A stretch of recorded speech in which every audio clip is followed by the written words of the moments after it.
नमस्कार दोस्तों, हाजिर हूँ मैं। स्वागत है आपका मेरे इस चैनल में जिसका नाम है animal world with doctor Jangid. दोस्तों, आज हम चर्चा करेंगे कि एक पप यदि आप घर में पालते हैं तो उसका फीडिंग प्लान क्या होना चाहिए, उसका डाइट शेड्यूल क्या होना चाहिए। तो चलिए दोस्तों शुरू करते हैं। दोस्तों, जब भी आप किसी पप को घर में लाते हैं, एक पालने के पर्पज से या अपने घर का सदस्य बनाने के पर्पज से यदि आप किसी भी पप को घर में लाते हैं तो आपके मन में एक सवाल तो हमेशा ही रहता होगा कि यार इसको क्या खिलाएं, क्या पिलाएं ताकि इसकी ग्रोथ जो है वो प्रॉपर वे में हो। दोस्तों, इसके लिए अलग अलग एज स्टेटमेंट के अकॉर्डिंग जो है अलग अलग फीडिंग प्लान बने हुए हैं। जैसे मान लीजिए, इसमें सबसे सरल फंडा यही होता है, इसी को ही फॉलो करना चाहिए कि जब भी आप कोई पप घर में लेकर के आते हैं उसे एक बार में अधिक खाना नहीं खिला करके बार बार में थोड़ा थोड़ा खाना खिलाते रहें। ये सिंपल सा फंडा एक लॉजिक है, आप इसको फॉलो कर लीजिए, आपको कोई भी प्रॉब्लम नहीं आएगी। एक बार फिर से मैं आपको बोल रहा हूँ कि बहुत सारा खाना एक बार में नहीं खिला करके बार बार में थोड़े थोड़े अंतराल पर किसी उस डॉग को जो है आपको खिलाना है, न कि बहुत सारा खाना एक बार में खिलाना है। यदि आपका पप रोटी या ओट यानी कि दलिया ना भी खाए, किसी दिन यदि ये चीज़ें अवॉइड भी करता है, तो उसी दिन आप उसको दिन में 4 से 5 बार खाली दूध ही पिलाएं। और एक बार पेट भर जाने के बाद, आपके पपी का यदि एक बार में पेट भर जाता है खाना खिलाने के बाद में, तो सेकंड फीडिंग के लिए उसी खाने को आप उसे नहीं दें, उस चीज़ को आप रिप्लेस कर दें। यानी कि सेकंड टाइम यदि आपको फीडिंग करानी होती है तो नए बर्तन में उसे अच्छी तरीके से धो करके और फ्रेश खाना ही उस डॉग को जो है आपको देना चाहिए। दोस्तों, 1.5 महीने के पप को दिन में 4 से 5 बार खाना देना ज़रूरी होता है। जब भी आप उसे खाना दें, हल्का सा वो गर्म होना चाहिए, यानी कि ल्यूक वार्म होना चाहिए। इसके अलावा इस उम्र के जो पप होते हैं वो बहुत ज़्यादा ग्रोइंग होते हैं, यानी कि जल्दी उनका शरीर बढ़ता है। तो इसलिए क्या होता है कि नॉर्मल खाने के साथ उन्हें कुछ आप विटामिन सप्लीमेंट्स जो होता है वो उनके खाने में ऐड करके डेली रूटीन के अकॉर्डिंग आप उसे दे सकते हैं। इसके अलावा वीक में एक बार नॉर्मल खाने के साथ ही 1 चम्मच आप उसे कॉड लिवर ऑयल भी प्रीफर कर सकते हैं। वो उसके लीवर के लिए बहुत अच्छा होता है, ताकि उसके डाइजेशन में फर्दर कोई प्रॉब्लम आती नहीं है, खाने को आसानी से वो पचा लेता है और किसी तरह का इंडाइजेशन या डाइजेशन अपसेट जो होता है वो उस पप में नहीं होता है। दोस्तों, यहाँ पर एक बात ध्यान रखें कि हर एक डॉग की जो डाइट कैपेसिटी होती है वो अलग अलग होती है, उसको डाइजेस्ट करने की जो क्षमता होती है वो भी अलग अलग होती है। तो अपनी समझ के अनुसार ही अपने पालतू डॉग को जो है खाना देना चाहिए, उसकी मात्रा को एडजस्ट करना चाहिए और उसका जो डाइट प्लान होता है उसको चेंज भी अगर करना है तो उसमें इस बात का विशेष ध्यान रखें कि यदि यदि आपको अपने डॉग की डाइट को चेंज करना है, यदि आपका मूड ऐसा है कि आज हम अपने डॉग को जो है एक अलग चीज़ खिलाना चाहते हैं, तो उसके लिए इस चीज़ का विशेष ध्यान रखें कि कभी भी डॉग को जो है सडनली उसकी डाइट को चेंज नहीं करना चाहिए। उसकी डाइट को हमेशा ग्रेजुअली ही चेंज करना चाहिए। ये इसलिए ज़रूरी होता है क्योंकि यदि आप किसी डाइट को सडन चेंज करते हैं तो उससे उसका डाइजेशन अपसेट हो सकता है, उसे लूज मोशन होने के चांसेस होंगे और उसका जो इंडाइजेशन होता है उसकी प्रोबेबिलिटी बढ़ जाती है। तो हमेशा खाने को ग्रेजुअली ही चेंज करना चाहिए। ग्रेजुअली का मतलब होता है कि जैसे मान लीजिए आप आज आपको कुछ अलग चीज़ अपने डॉग को देनी है, तो आज के लिए उसको आप 10 से 15 ग्राम वो आइटम दे दीजिए। नेक्स्ट डे उसे आप वही आइटम जो है वो 20 से 25 ग्राम दे सकते हैं। उसके बाद आप उसको 3 से 4 दिन बाद या वीक भर बाद आप उस आइटम को रिपीट कर सकते हैं। तो इस तरीके से ग्रेजुअली यदि आप अपने डॉग को वो डाइट देते हैं तो उसके डाइजेशन पर कोई फ़र्क नहीं पड़ेगा, कोई इम्पैक्ट उसका मतलब जो गलत इम्पैक्ट होता है वो नहीं आता है। तो आराम से जो है वो अपने अकॉर्डिंगली बॉडी जो है उस खाने को अडॉप्ट कर लेती है। दोस्तों, कोशिश करनी चाहिए कि अपने पप को घर पर उपलब्ध खाना ही प्रोवाइड कराना चाहिए। यदि आप उसे बाहर का यानी कि मार्केटेड कुछ भी फ्लेवर्ड आइटम अगर आप खिलाते हो और यदि उसकी आदत आपके डॉग को लग जाती है तो उसे छुड़ाना आपके लिए बहुत भारी काम हो जाएगा और आपके लिए वो कॉस्टली भी पड़ता है। तो इसलिए कोशिश करें कि घर में उपलब्ध कोई भी खाद्य पदार्थ जो है वही उसको आप खिलाएं। जैसे जैसे पप की उम्र बढ़ती है जैसे जैसे उसका शरीर बढ़ता है, जैसे जैसे उसकी उम्र बढ़ती है, वैसे वैसे खाने की जो फ्रिक्वेंसी होती है उसको कम करना चाहिए।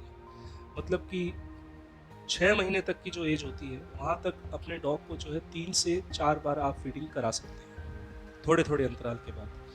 9 महीने की उम्र तक आप अपने डॉग को 2 से 3 बार फीडिंग कराएं, और 1 साल की उम्र तक अपने डॉग को 1 या 2 बार, इससे ज़्यादा नहीं, 1 या 2 बार ही फीडिंग कराएं।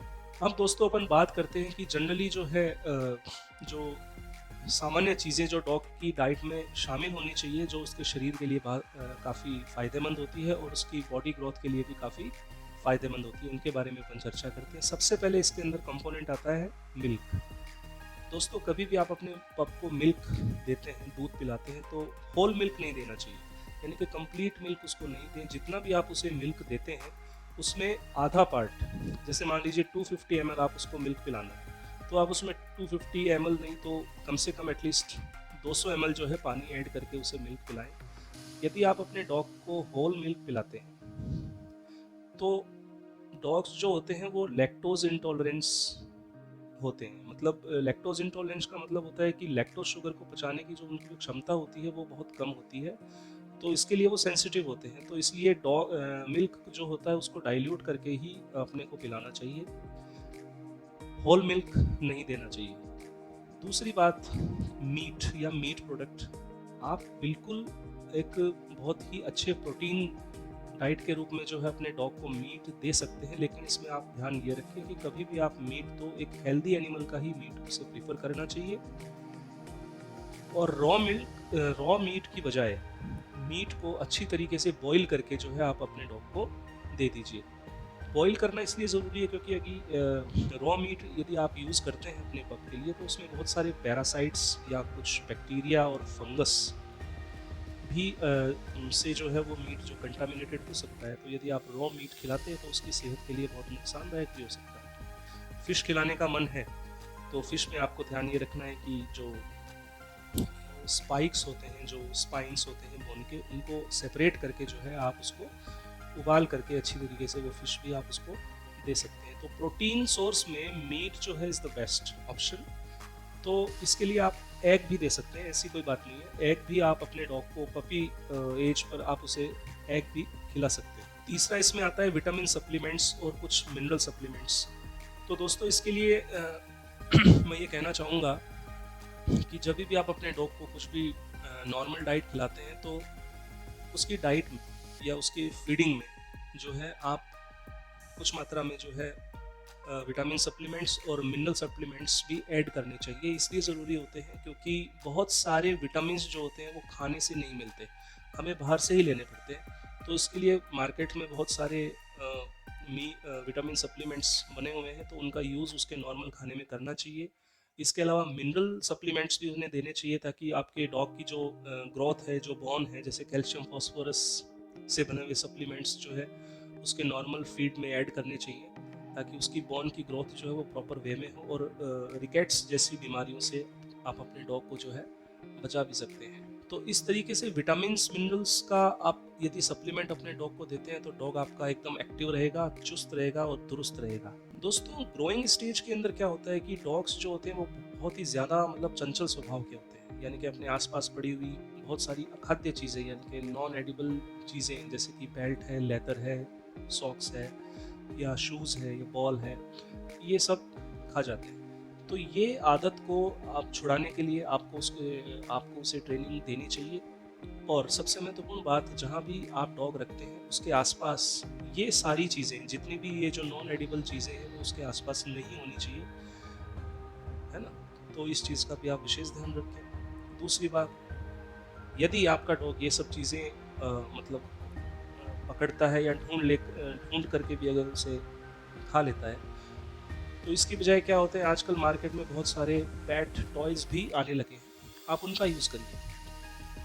उसके लिए बहुत सारी जैसे बोन भी आती है, आर्टिफिशियल बोन आती है, वो आप उसे दे दीजिए। उसके अलावा बॉल आती है, एक स्पेशल मतलब नॉन टॉक्सिक बॉल्स जो है मार्केट में उपलब्ध है स्पेशली पेट्स के लिए। इसके अलावा और भी बहुत सारे पेट टॉयज़ उपलब्ध हैं, उनका आप यूज़ करिए, आप उसे अपने पेट को दे दीजिए तो उससे वो खेलता रहेगा। और दूसरी सबसे बड़ी बात, आपको भी अपने पेट के साथ बहुत सारा समय बिताना है, उसे बिजी रखना है ताकि उसका ध्यान डाइवर्ट ना हो, और ध्यान डाइवर्ट नहीं होगा तो वो ऑब्वियसली किसी भी नॉन एडिबल चीज़ को जो है अपने मुंह में नहीं लेगा और उसे नहीं खाएगा। तो दोस्तों आशा करता हूँ वीडियो आपको पसंद आया है। यदि आपको वीडियो पसंद आया तो इसे लाइक करें, शेयर करें और चैनल को सब्सक्राइब भी करें। अगले वीडियो में एक नई जानकारी के साथ आपके सामने पुनः उपस्थित होऊंगा। तब तक के लिए सतर्क रहें, सुरक्षित रहें। Wish U a very happy new year. All the best.